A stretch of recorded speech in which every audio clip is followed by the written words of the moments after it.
Nous sommes le 25 octobre 2025, et à quelques jours seulement de la date fatidique du 1er novembre, une annonce officielle vient de secouer tout le pays. Ce matin, le gouvernement a confirmé ce que beaucoup redoutaient depuis plusieurs semaines, la grande réforme des retraites entrera bel et bien en vigueur dans quelques jours, et elle va bouleverser le quotidien de millions de retraités français. Ce n'est pas une simple mise à jour administrative, ni un ajustement de routine. C'est une transformation en profondeur, une réorganisation complète du système de retraite français qui touchera tous les bénéficiaires anciens salariés du privé, agents publics, agriculteurs, indépendants ou titulaires d'une retraite complémentaire. La nouvelle, tombée en fin de matinée, a fait l'effet d'un véritable choc. Plusieurs décrets viennent d'être validés, modifiant en profondeur le mode de paiement des pensions, les montants, les critères d'éligibilité et les procédures administratives. Officiellement, le gouvernement présente ces changements comme une modernisation nécessaire pour garantir la stabilité financière du système. Mais derrière les discours officiels et les promesses de transparence, de nombreux retraités redoutent des conséquences concrètes, immédiates et parfois lourdes sur leur pouvoir d'achat. Depuis des mois, les signes avant-coureurs se multipliaient, inflation persistante, augmentation du coût de la vie, dépenses de santé en hausse, et pression croissante sur les caisses de retraite. Selon les chiffres du ministère de l'économie, sans réforme, le déficit du système aurait pu dépasser plusieurs milliards d'euros d'ici 2030. C'est dans ce contexte tendu que le gouvernement a décidé d'agir, et vite. L'un des premiers changements, et sans doute le plus sensible, concerne le calendrier de paiement des pensions. Jusqu'à présent, les dates de versement étaient fixes, connues de tous, et permettaient aux retraités de s'organiser sereinement. À partir du 1er novembre 2025, ce ne sera plus le cas. Le calendrier sera désormais révisé et dépendra de la région, du régime et de la caisse de rattachement. Autrement dit, chaque retraité ne touchera plus sa pension à la même date qu'avant. Certains la recevront un peu plus tôt, ce qui sera une bonne nouvelle, mais d'autres devront patienter plusieurs jours supplémentaires. Et pour ceux qui gèrent leur budget au jour près, ce changement risque d'être lourd de conséquences. Imaginez une retraitée vivant seule à Lyon, habituée à percevoir sa pension le 8 de chaque mois, et voyant désormais le versement décalé au 14. Cela veut dire des prélèvements impayés, des pénalités de retard et un stress permanent.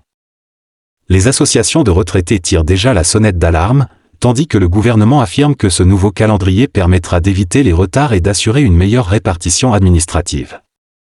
Mais sur le terrain, beaucoup s'inquiètent d'une période de transition compliquée, surtout pour les seniors qui ne maîtrisent pas les démarches en ligne. Le deuxième grand volet de la réforme touche au calcul des pensions. Jusqu'ici, les revalorisations étaient basées sur le taux d'inflation annuel.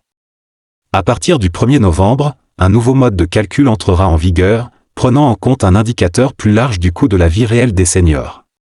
Ce nouvel indice intégrera non seulement l'inflation, mais aussi l'évolution du panier moyen des dépenses des retraités, prix de l'énergie, loyer, produits alimentaires et soins médicaux. L'objectif affiché est de rendre les revalorisations plus justes et plus proches du quotidien. Dans la pratique, cela signifie que certaines pensions modestes pourraient connaître une légère hausse. Par exemple, un retraité percevant 980 € aujourd'hui pourrait voir sa pension dépasser légèrement les 1000 € à partir de novembre. Une bonne nouvelle pour les plus fragiles. Mais ce nouveau système a aussi son revers, pour les pensions plus élevées, les revalorisations seront limitées, voire nulles. Et pour certains, une légère baisse pourrait même apparaître en raison de la prise en compte de revenus annexes et d'avantages fiscaux. Le gouvernement assure que cette réforme est plus juste et plus ciblée, mais plusieurs syndicats dénoncent déjà une mesure injuste qui risque de pénaliser la classe moyenne, celle des retraités ni pauvres ni riches, qui ne bénéficient d'aucune aide et supportent de plein fouet la hausse du coût de la vie. Un autre aspect clé de la réforme concerne la mise à jour obligatoire des informations personnelles. Tous les retraités devront désormais confirmer ou corriger leurs coordonnées bancaires, leur numéro de sécurité sociale, leur adresse et, pour certains, fournir une preuve de vie actualisée. Le gouvernement explique que cette mesure vise à lutter contre la fraude et les versements indus, notamment à l'étranger. Les démarches pourront être effectuées en ligne via une nouvelle plateforme nationale ou dans les antennes locales pour ceux qui préfèrent le contact humain.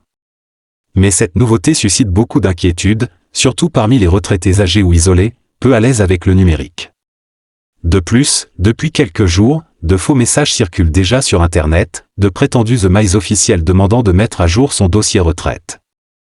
Les autorités rappellent qu'il ne faut jamais cliquer sur ces liens suspects ni transmettre ses données personnelles, sauf sur les sites institutionnels officiels.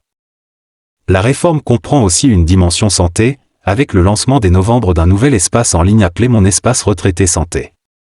Cette plateforme permettra aux seniors de suivre leur remboursement, leurs ordonnances, leurs rendez-vous médicaux et leurs demandes d'aide sociale.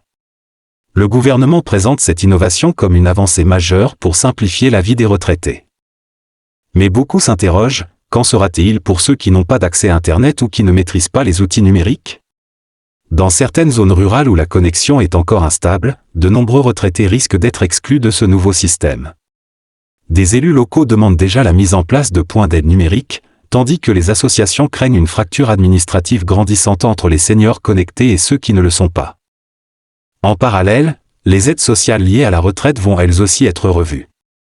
Les seuils d'accès à certaines prestations comme l'allocation de solidarité aux personnes âgées seront désormais ajustés en fonction du coût de la vie régionale. Cela pourrait signifier une petite augmentation des aides dans les zones urbaines où les loyers sont très élevés, comme en Île-de-France, mais aussi une stagnation, voire une baisse dans les zones rurales. Officiellement, il s'agit de mieux cibler les aides. Officieusement, beaucoup d'économistes y voient une tentative de maîtriser la dépense publique sans l'annoncer clairement. Sur le terrain, les témoignages se multiplient. Jeanne, ancienne institutrice à la retraite, confie qu'elle craint de devoir gérer ses démarches seule sur Internet. J'ai peur de me tromper et de perdre ma pension. Henri, ancien ouvrier, s'inquiète du changement de date de versement, mon loyer tombe le 3. Si ma pension arrive après, je serai en retard.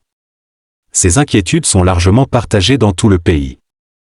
Les autorités, de leur côté, promettent un accompagnement progressif, des courriers d'information, des permanences d'accueil dans les mairies, et des aides numériques seront mis en place dès la semaine prochaine.